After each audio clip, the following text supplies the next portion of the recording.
Hai, namaku Limor Fried. Aku seorang insinyur di Adafruit Industries. Di sini aku mendesain dan membuat berbagai rangkaian elektronik untuk fashion, musik, dan teknologi. Halo, aku Federico Gomez Suarez, seorang pengembang perangkat lunak di Microsoft Hack for Good. Aku menggunakan teknologi untuk membantu menyelesaikan masalah sosial di dunia kita. Kamu mungkin pernah dengar bahwa komputer bekerja menggunakan angka 1 dan 0. Atau mungkin kamu pernah lihat gambar rumit yang kelihatannya membingungkan. Padahal, hampir tidak ada orang sekarang yang benar-benar berurusan langsung dengan angka 1 dan 0 ini. Tapi angka-angka ini sangat penting dalam cara kerja komputer. Di dalam komputer, ada kabel dan rangkaian listrik yang membawa semua informasi.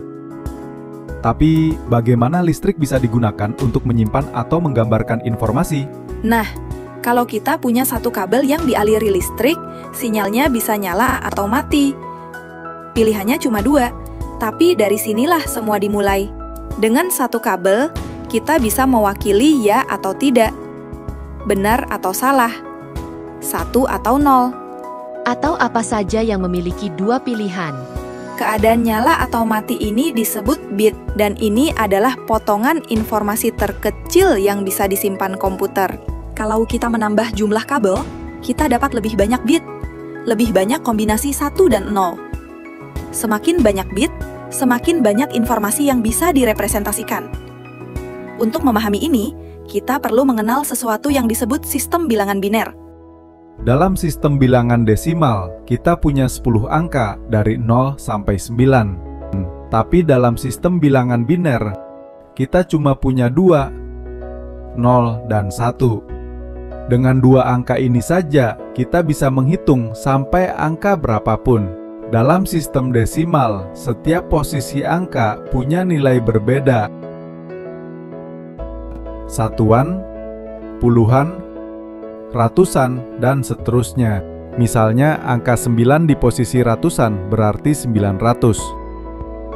Dalam sistem biner, setiap posisi juga punya nilai, tapi bukan dikali 10, melainkan dikali 2. Jadi posisinya menjadi 1, 2, 4, 8, 16, dan seterusnya. Contohnya, angka 9 dalam biner ditulis 1001. Artinya 1 kali 8 tambah 0 kali 4 tambah 0 kali 2 tambah 1 kali 1. Kita tidak perlu menghitungnya sendiri karena komputer yang melakukannya. Yang penting, semua angka bisa diwakili hanya dengan 1 dan 0 atau dengan kabel nyala dan mati. Semakin banyak kabel digunakan, semakin besar nilai angka yang bisa disimpan.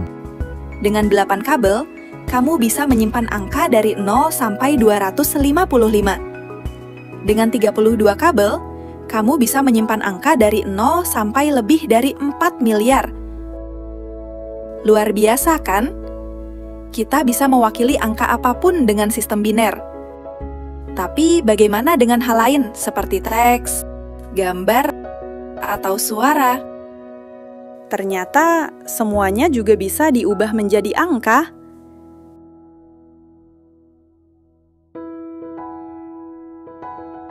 Pikirkan semua huruf dalam alfabet. Kita bisa memberi nomor untuk setiap huruf, misalnya A1, B2, dan seterusnya. Dengan begitu, kata dan kalimat bisa direpresentasikan sebagai deretan angka.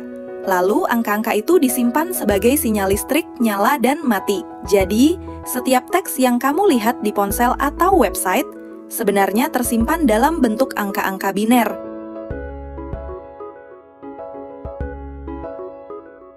Sekarang, bayangkan semua foto, video, dan gambar yang kamu lihat di layar. Semua itu terdiri dari titik-titik kecil yang disebut piksel. Setiap piksel punya warna, dan warna bisa diwakili dengan angka. Satu gambar bisa memiliki jutaan piksel, dan video menampilkan puluhan gambar per detik. Jadi, komputer harus memproses data dalam jumlah yang sangat besar. Suara sebenarnya adalah getaran udara. Getaran ini bisa digambarkan sebagai gelombang suara.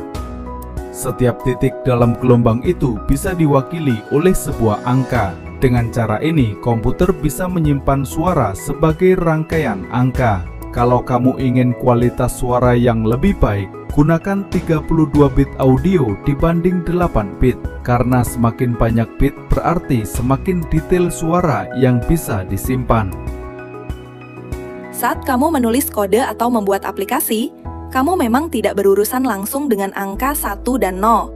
Tapi sebenarnya semua gambar, suara, dan video yang kamu lihat berasal dari sana. Jadi kalau kamu ingin memahami cara kerja komputer dari dalam, semuanya kembali ke hal paling dasar, 1 dan 0 serta sinyal listrik di baliknya. Mereka adalah tulang punggung dari bagaimana komputer menginput, menyimpan, memproses, dan mengeluarkan informasi.